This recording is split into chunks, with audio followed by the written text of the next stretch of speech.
Como sabemos, es una de las grandes verdades que hay que tener siempre presente en nuestra vida. El pecado es la miseria mayor del hombre, es decir, el origen del pecado original causó todos los males y todas las miserias. Incluso ha logrado dañar la creación del pecado en sí mismo.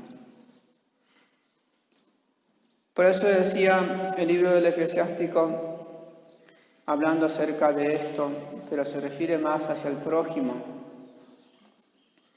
El rencor y la ira son abominables, y ambas cosas son patrimonio del pecado. El hombre vengativo sufrirá la venganza del Señor, que llevará cuenta exacta de todos sus pecados. Es decir, que nuestra miseria es el pecado.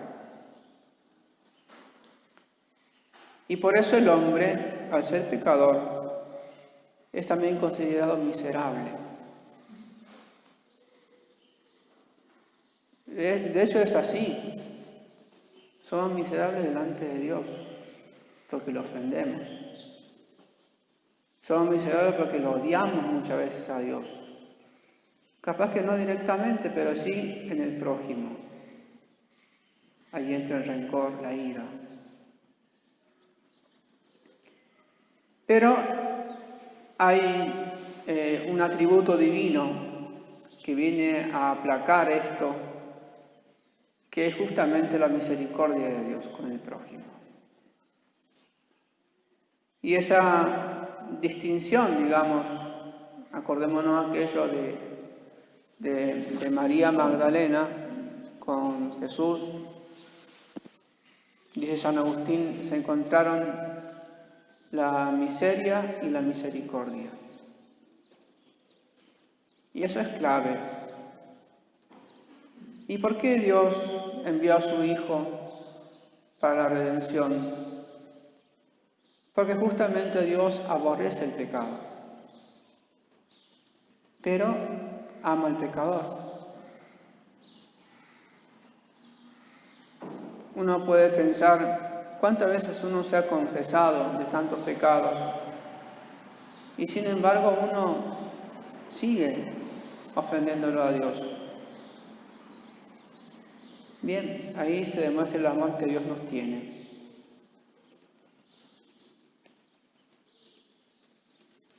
Evidentemente que Dios odia al hombre miserable, débil, aquel que está sucumbido en el pecado, pero tiene ese corazón tan misericordioso que confía que ese hijo suyo va a volver, va a cambiar de vida.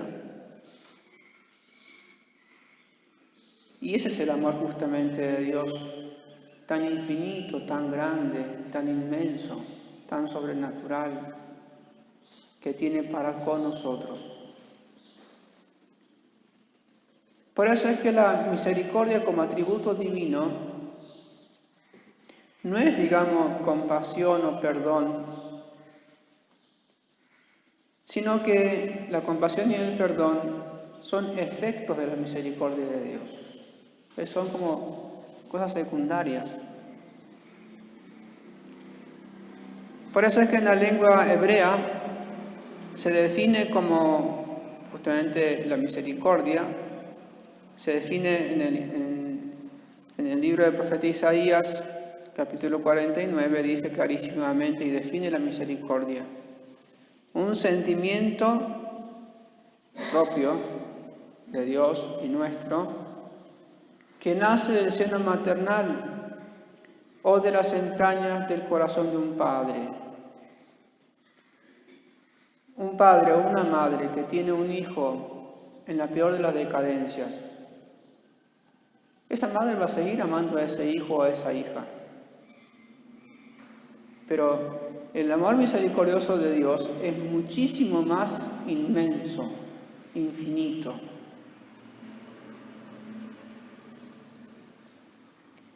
Por eso es que también la misericordia de Dios es un atributo de Dios que solo existe para sus criaturas que Él ama. Solamente no para nosotros. Nos ama tanto que tiene ese atributo. Es decir, que para Dios poder ejercer la misericordia debe existir miseria. Si no, no nos amaría a Dios. Para ser misericordioso tiene que existir el pecado, tiene que existir la miseria. Si no, no existiría. Decía hermosísimamente San Francisco de Sales: aunque Dios no hubiese creado al hombre, Él sería siempre la calidad perfecta, pero en realidad no sería misericordioso, pues la misericordia se puede ejercitar solamente sobre la criatura, sobre la miseria. Nuestra miseria es el trono de la misericordia de Dios. O el cura de Ars: la misericordia de Dios es como un torrente desbordado que arrastra los corazones a su paso. Como decía al principio, ¿cuántas veces nos hemos confesado y Dios se olvidó de lo que hicimos? Cuenta nueva delante de Dios. Y hay que confiar en esa misericordia. Por eso es que la misericordia de Dios se puede describir como una respuesta de Dios que viene en auxilio de sus criaturas débiles.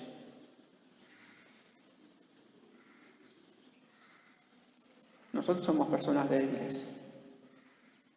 Lo querramos asumir o no, somos personas débiles. Y ante la debilidad se manifiesta la misericordia.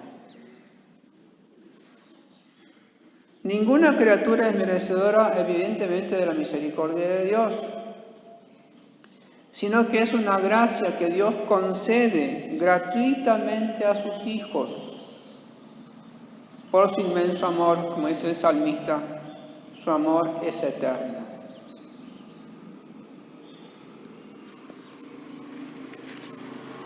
Pensemos, a raíz de esto, pensemos en San Mateo, publicano, pecador público; María Magdalena, pecadora pública; San Pablo, perseguidor de la iglesia; y tantos otros. Y lograron justamente, confiaron, mejor dicho, en esa misericordia tan infinita de Dios y han cambiado absolutamente su vida. Pensemos en cada uno de nosotros, con nombre y apellido. Es decir, que Cristo, cuando consumó el misterio pascual en la cruz, nos dejó una fuente donde acudir, que es la misericordia. Allí Él borró nuestra miseria. Allí aplacó la ira de Dios. Pero hizo falta que se encarnase en la Virgen, naciese de ella, tuviese una vida oculta, una vida pública de 3 años, que muriese en la cruz, que resucitase. Fue necesario para dejarnos una fuente donde acudir a la misericordia de Dios. Decía un autor: Jesús nos ha dejado una fuente donde salvarnos. Esta es la misericordia. Y lo ha hecho para que la atesoremos en nuestro corazón y de ahí también darla a quien la necesite. Y allí entra el hecho de perdonar al prójimo. 70 veces 7, es decir, siempre. Esta dicha nos hace vivir siempre en una inagotable esperanza, porque como dice Santa Teresa de Jesús a sus monjas, la misericordia de Dios que nunca falta a los que en Él esperan.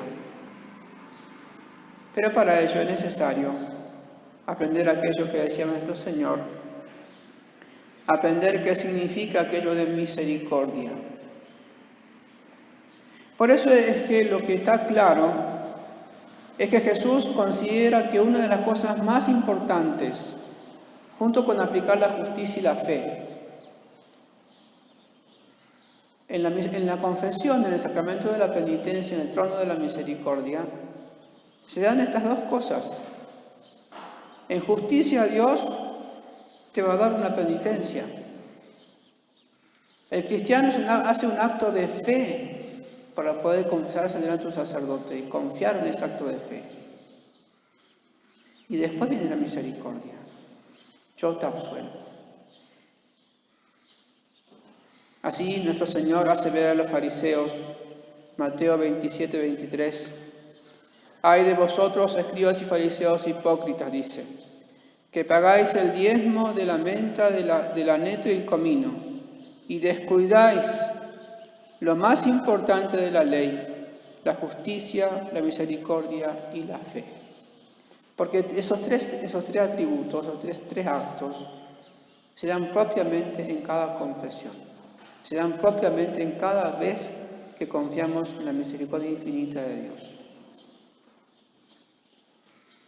Por eso es tiempo de comprender que si deseamos alcanzar misericordia en el cielo, como canta el salmista, tu misericordia, Señor, llega hasta el cielo, debemos también realizarla aquí en la tierra.